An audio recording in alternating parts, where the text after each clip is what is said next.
இவங்களுக்கு காலச்சக்கரத்தின் 9ஆம் இடம் வந்து இவங்களுக்கு 7ஆம் இடமா வருதுனால ஒரு தெய்வீகமான ஒரு நல்ல குணவதியாக மனைவி அமைவாள் அப்படின்னு சொல்லலாம். ஏன்னா அந்த தனுசுங்கிறது இவங்களுக்கு 7ஆம் இடம் இல்லையா. சில சமயம் இவங்களுக்கு வந்து என்ன காரியம் நடக்கணுமோ அந்த காரியம் ஆற வரைக்கும் ஒருத்தர்கிட்ட இதுவாக இருப்பாங்க, அப்புறம் கழட்டி விட்ருவாங்க. அந்த மாதிரி ஒரு காரியவாதின்னு கூட சொல்லலாம். ஸோ இவங்களுக்கு வந்து பணம் வந்து கையில் தங்கணும் அப்படின்னா இவங்க என்ன மாதிரியான விஷயங்களை மேற்கொள்ளணும்? மிதுனத்தில் பிறந்தவங்க யாரும் சொந்த தொழிலே பண்ணக்கூடாது, அது சிறப்பு கிடையாது இவங்களுக்கு. வேலைக்கு போகலாம். வேலைன்னா என்ன மாதிரி சூஸ் பண்ணலான்னா இவங்களும் வந்து ஸோ இவங்க மிதுனம் ராசிக்கான ஒரு பலன்கள் வந்து எப்படி இருக்கும்? குறிப்பாக திருமண வாழ்க்கை அவங்களுக்கு எப்படி இருக்கும் மேம்? மிதுனம் அப்படிங்கிறதே ஒரு நல்ல என்ன சொல்கிறது, அறிவாளிகள். இவங்கெல்லாம் ரொம்ப காற்று ராசி இல்லையா, புயல் காற்று. அப்போ காற்றின் வேகத்தில் செயல்படக்கூடியவர்கள், அறிவாளிகள், புத்திசாலிகள்.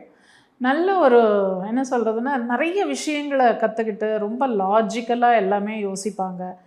அண்டு இவங்களோட வேவ் லெங்க்த்துக்கு செட் ஆகிற மாதிரி ஃப்ரெண்ட்ஸ் தான் வச்சுப்பாங்க. மற்றவங்களெல்லாம் இவங்க கழட்டி விட்ருவாங்க. சில சமயம் இவங்களுக்கு வந்து என்ன காரியம் நடக்கணுமோ அந்த காரியம் ஆற வரைக்கும் ஒருத்தர்கிட்ட இதுவாக இருப்பாங்க, அப்புறம் கழட்டி விட்ருவாங்க. அந்த மாதிரி ஒரு காரியவாதின்னு கூட சொல்லலாம்.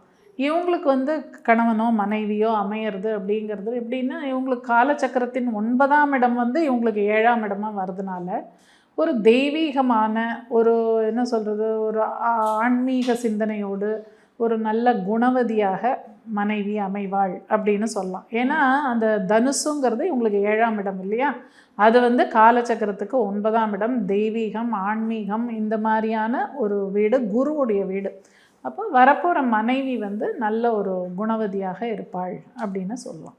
ஸோ ரொம்ப சிறப்பாக அமையும் அப்படின்னு கூட வச்சுக்கலாம் இல்லையா? கண்டிப்பாக. ஸோ இவங்களுக்கு வந்துட்டு தொழில் எப்படிப்பட்டதாக அமையும் மேம்? தொழில்னு இவங்க வந்து மிதுனத்தில் பிறந்தவங்க யாரும் சொந்த தொழிலே பண்ணக்கூடாது, அது சிறப்பு கிடையாது இவங்களுக்கு. வேலைக்கு போகலாம். வேலைன்னா என்ன மாதிரி சூஸ் பண்ணலான்னா இவங்களும் வந்து civil engineering, construction, real estate, அதெல்லாம் இவங்களுக்கு சிறப்பாக இருக்கும். ஏன்னா புதன் வந்து பூமி காரகன். அதனால் பூமி சம்மந்தப்பட்ட தொழில் எதுவாக இருந்தாலும் இவங்களுக்கு சிறப்பாக இருக்கும், பண்ணலாம். இன்ஜினியரிங் சைடு இவங்க போகலாம், அதில் ஒன்றும் தப்பு இல்லை. அதே மாதிரி கலைத்துறையில் வேணும்னாலும் இவங்க போகலாம். ஏன்னா இவங்களுடைய 5ஆம் இடம் வந்து சுக்கிரனுடைய வீடு. அப்போ கலைத்துறையில் இவங்களுக்கு ஏதாவது நாட்டம் இருந்தால் அது மாதிரியும் சூஸ் பண்ணிக்கலாம். Okay ma'am. ஸோ இவங்களுக்கு வந்து பணம் வந்து கையில் தங்கணும் அப்படின்னா இவங்க என்ன மாதிரியான விஷயங்களை மேற்கொள்ளணும்? நதி நீர் ஸ்நானம் பண்ணுறது, நிறைய புனித நதிகளுக்கு சென்று ஸ்நானம் செய்வது சிறப்பு இவங்களுக்கு. அங்கே போய் நீராடி, அங்கே என்ன கோவில் இருக்கோ அந்த நதி கிட்ட இருக்கிற கோவில்களுக்கு போய் அங்கே போய் வழிபட்டு புனித நீரில் வந்து நீராடினாலே இவங்களுக்கு ரொம்ப சிறப்பாக இருக்கும். அப்படி சப்போஸ் நான் வந்து எல்லாம் நதிக்கெல்லாம் போக முடியாது, என்னால் சும்மா யார் போகிறது நதிக்கரையில் போய் எங்கே போய் குளிக்கிறதுன்னு நினச்சாங்கன்னா இவங்க என்ன பண்ணலான்னா, அது சந்திரனுடைய வீடு இல்லையா, இவங்களுடைய 2ஆம் இடம்ங்கிறது சந்திரனுடைய வீடு, குரு உச்சமாகக்கூடிய வீடு. அப்போ சின்ன குழந்தைங்களுக்கெல்லாம் இந்த மாதிரி ஆசிரமத்தில் இருக்கிற குழந்தைங்களுக்கெல்லாம் பாலோ இல்லை அரிசி வாங்கி கொடுக்கலாம். இது மாதிரி தான தர்மங்கள் பண்ணாங்கன்னா இவங்களுக்கு சிறப்பாக இருக்கும். இல்லை அந்த 4ஆம் இடம், காலச்சக்கரத்துக்கு 4ஆம் இடம் கல்வி அப்படின்னு அங்கே தான் இருக்குது அந்த கடகத்தில். அப்போது கல்விக்காக குழந்தைகளுக்கு எதானா ஹெல்ப் பண்ணுறது, அது மாதிரி விஷயங்கள் அப்படியும் பண்ணலாம். கண்டிப்பாக. ஸோ ஒரு ரெமிடி அப்படின்னா அதை 2 விதமாக நம்ம எடுத்துக்கலாம். வாழ்வியல் பரிகாரம் மாதிரியும் பண்ணலாம், இல்லை நம்ம ஆன்மீக சம்பந்தப்பட்ட பரிகாரங்கள் அப்படியும் பண்ணலாம். ஓகே.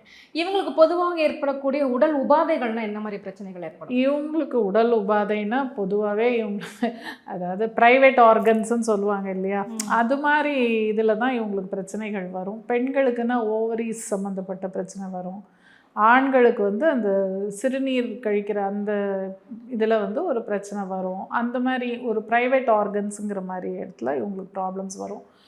இன்னும் சிலருக்கு வந்து இந்த முழங்கால் முட்டி வலி அந்த மாதிரி பிரச்சனைகளும் வரும். Okay ma'am. ஸோ இவங்களுக்கு ஒரு அதிர்ஷ்ட நிறம் இதை பயன்படுத்தினா சிறப்பாக இருப்பாங்கன்னா என்ன நிறம்? இவங்களுக்கு சுக்கிரன் தான், இவங்களுக்கு யோகாதிபதி சுக்கிரன் ஒருத்தர் தான். அப்போ சுக்கிரனோட கலர்னாலே வெண்மை நிறம் தானே. ஸோ வெள்ளை கலர் இவங்களுக்கு நல்லா சூட் ஆகும். இல்லை லக்னாதிபதியை கூட எடுத்துக்கலாம், புதனும் வந்து பச்சை கலர் தான். ஸோ அது மாதிரி கலரும் இவங்க சூஸ் பண்ணிக்கலாம். மற்ற கிரகங்கள்லாம் இவங்களுக்கு பெருசாக சாதகம்லாம் சொல்ல முடியாது. ஸோ இது 2 மாத்திரம் இவங்க ஆக்டிவேட் பண்ணால் கூட போதும். Okay ma'am. இவங்களுக்கு ஒரு அதிர்ஷ்ட எண் எந்த எண் பயன்படுத்தலாம்? அதுதான் சுக்கிரனுடைய நம்பர் என்ன, 6ஆம் நம்பர் தானே. அப்போ 6ஆம் நம்பர் இவங்களுக்கு நல்லாயிருக்கும். இல்லை புதனுடைய நம்பரும் எடுத்து 5ஆம் நம்பர் வந்து எல்லாருக்குமே சூட் ஆகும். அது வந்து ஒரு நியூட்ரல் நம்பர்னு சொல்லுவோம். 5ஆம் நம்பரும் ஓகே. Okay ma'am.